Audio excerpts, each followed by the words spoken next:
you the names of some people that you may have in your life. And with your eyes closed, I want you to picture each person that I name very clearly in your mind's eye. I want you to picture the hair color, the color of their eyes, their smile. Maybe they have wrinkles, or a dimple, maybe even a scar, or a tattoo. And I want you to see their face very clearly in your mind's eye as I give you the name of each person. All right, let's begin. I want you to think about the people you know in church. Picture your pastor, the elders, those in ministry, those in your small group or Bible study, the people you always sit next to each Sunday in your assigned seating. I want you to think about all these folks. What about the ones in church that you avoid? Because you know if you're going to run into them and you say, "Hi, how's it going?" They're going to give you a 20-minute litany of their life, and you just don't want to hear it. Okay, with all of these people pictured in your mind's eye now, I want you to add one more to the picture, yourself. And with eyes still closed, and picturing all of these folks, I want you to think about this. 1 out of every 4 women, and 1 out of every 6 men that you are picturing was sexually abused before their 18th birthday. You can open your eyes. There are 39 million Americans today who were sexually abused before their 18th birthday. This is a crime that affects every single person.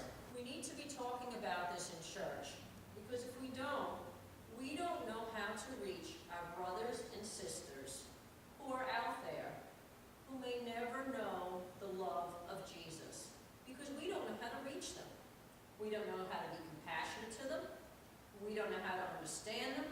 In fact, I propose they are probably the folks in your life that you most want to avoid, because they have built these walls around them, and they act differently. They act defensively. They've adopted certain behaviors that, as a child, helped them to survive the terrible crime that was perpetrated on them. However, those defenses actually work against them as adults, and they tend to push people away. They are screaming red flags, but they don't realize it. I know, because I was one of those folks. I drove people away with the way I acted. Now, you might not recognize that initially on the surface if you knew me back then, before Jesus came in my life and started changing it. I would probably have been considered one of the nicest folks in your life. I was always doing nice things for people. I was going out of my way. I was the ultimate people pleaser. And I did it for a couple of reasons. I did it because I wanted approval. I wanted everyone to like me. I did it, and it took me a long time to realize this, I did it as a boomerang effect. I thought by loving other people and by being nice to them, that somehow that would come back on me. And I would get that love, that respect, that popularity, that kindness back on me. I wanted to know more about this special friend named Jesus. Our teacher was preparing us to make our first Holy Communion, and I was all excited because that was the day that Jesus was going to come and live inside my heart. I couldn't wait for that. And so we were preparing for it, and I was all excited, and I was counting down the days till this special friend was going to come and live inside my heart. And suddenly, the big day arrived, and I was all dressed in white. I had a white veil with lace on it, a white communion dress, little white anklet socks turned up, white patent leather shoes. I had a little white pocketbook with a white white missal and white rosary beads inside of it. Everything about me was pure white on the outside. And so the day came and we're sitting in the seats and we're waiting to take our turn and come up and receive communion for the first time and receive Jesus in our hearts. And I remember that day so clearly. My mom was fussing about me, and she had bobby pins holding my veil, and they were digging into my scalp, and they were hurting, and I wanted her to loosen them up because they were pinching and they were digging in, and she didn't do that. She wanted me to stand up nice and straight and not scuff my shoes and not step on them. And remember to hold my head up high and walk nice and straight like a soldier down the aisle. All these things that I needed to remember, how perfect I had to be, and everyone was taking pictures. And she kept saying, smile, look happy. But see, I didn't want to look happy. I wanted to feel happy. And so I went up to receive communion. And instead of receiving Jesus in my heart that day, a plain white wafer melted on my tongue. I didn't feel any different. I was all excited. I thought it was going to go with fireworks and everything was going to change and I was going to feel wonderful and my whole life was going to be different. But nothing happened. And all I saw and all I heard was my mom fussing about me and all the stuff that was being made about the day instead of what was really important and what it was supposed to be about. So I decided that maybe Jesus didn't want to come and live inside my heart. The next day, my parents were throwing me a first Holy Communion party, and they invited all the friends and the relatives and the neighbors, and there was this whole big deal to celebrate this event that really didn't go the way I hoped it to go. And as a concession, I was allowed to invite my very best friend, Betsy. And she lived across the street. And early that morning, there was a knock on the door, and there was Betsy. And it was too early for the party, and she wasn't all dressed up, and I didn't understand why she was there. And she told me she wasn't able to come to my party. And she pressed this little box into my hand. And then she left. And I took the box, and I ran into my room, and I threw myself on the bed. And I just started crying and crying and crying. And inside the box was this little pendant, this little broken pendant that belonged on a necklace. But there was no chain. It was just the pendant, and it was worn. And I didn't understand it, and I didn't know why she had given it to me, and I didn't know what it was all about. I just shoved it in the desk drawer, and my heart just broke. And I couldn't stop crying. And I realized that I was crying for a lot of reasons. You see, you might have somebody in your family that's very close to you, and they pass away, and you go to the funeral and wait in the memorial service, and you can't shed a tear, and then your pet cat dies, and you can't stop crying. Why is that? It's because a lot of times it's easier to cry over something that's not as deep and close to our heart. It's a little bit more out on the surface, and so we can process that grief a lot easier. And so that day that I was crying, because my friend couldn't come to my party, see, it wasn't really about my friend. I was crying for the loss that I had suffered. The loss of innocence, the loss of purity, the loss of my childhood, the loss of dreams that I would never have, the loss of Jesus not wanting to come and live inside my heart. I decided that day, when I got done crying, I put my tears away in a box, along with that pendant, and I decided I was never going to shed a tear again. Because crying was a sign of weakness, and I needed to be strong to survive. One day God gave me this beautiful vision. I was with 3 prayer intercessors, and they were praying with me for my healing.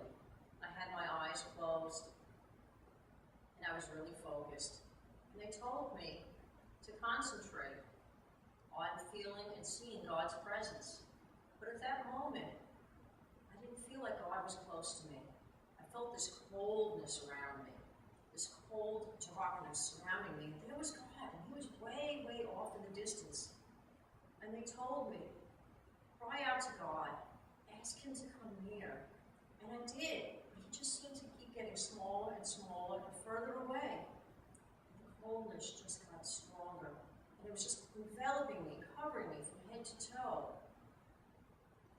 And he said to me, cry out to Jesus and ask him to come to you. Ask him to bring you to the Father. And I did. And Jesus was far away. He was off in the distance over here. And I didn't understand any of this, and I didn't know why this was happening, why I was having this vision. But I felt Jesus say to me, no one comes to the Father except through me. So then I started to understand why God was off in the distance, that I needed to reach him through Jesus. But Jesus was out there too, and he was too far away for me to reach. And all around me, I was surrounded by this darkness. And then they asked me, where's the Holy Spirit? And I said, he's inside. I can feel his presence. And they said, reach out to the Holy Spirit. Ask him to bring you to Jesus. And I did.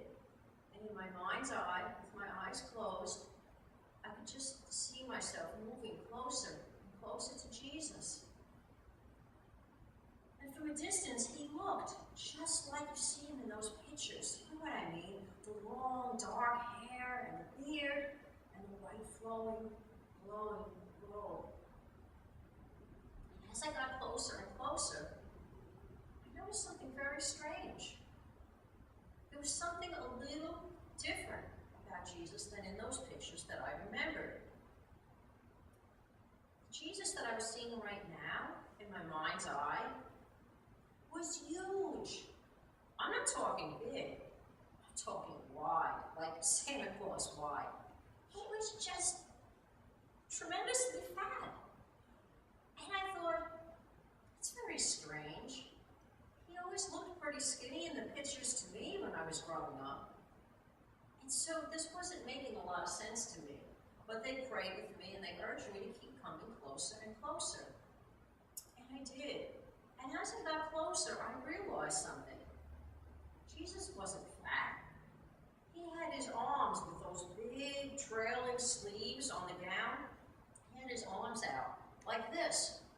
So it gave the appearance from a distance that he was very wide. But he was actually had his arms out and he was holding something inside, enveloped inside this gown. And as I came closer and closer, I began to make out what it was that Jesus had his arms wrapped around. It was this little girl with long, dark hair. She was about 7 years old. And Jesus had her firmly in his arms. And he was keeping her safe. As I got close, I realized that little girl was me. And that promise that Jesus had made over and over and over again in my life, that he would keep me safe. He did. I could see it now. He had kept me safe. But see, I never understood that because when I was being violated, when I was being abused, when I was being bullied and ridiculed, and all the things that happened in my life, and I said, Jesus, how is this safe? How does it look like that? Well, now I understood. He wasn't keeping me safe from them. He was keeping me safe from me. Because you see, I was my own worst enemy. I strived, I thrived, I pushed myself, I abused myself with food, I tried suicide. I was my own worst enemy. Out of everyone in my life, I was the most abusive. And I had grown up to believe all the lies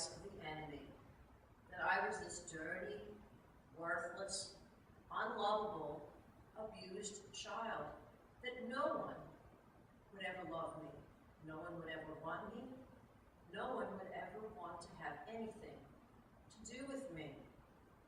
I didn't want it to have anything to do with me either. And so that's what Jesus was keeping me safe from all these years. And so I get up out of my chair, and everybody's heads are bowed, and their eyes are closed. And I'm right in the back of church, and I'm looking at the back door, and I'm like, I can get out of here. But yet, shaking, I find myself come out into the aisle, and I start walking forward. The whole time, though, however, my eyes are on the back door. I'm thinking, they can't see me. Their eyes are closed. I got some time to still bolt out of here. They'll never know I'm gone. The whole time I'm thinking this, I'm going forward, very slowly, very steadily, and I get all the way up to the end.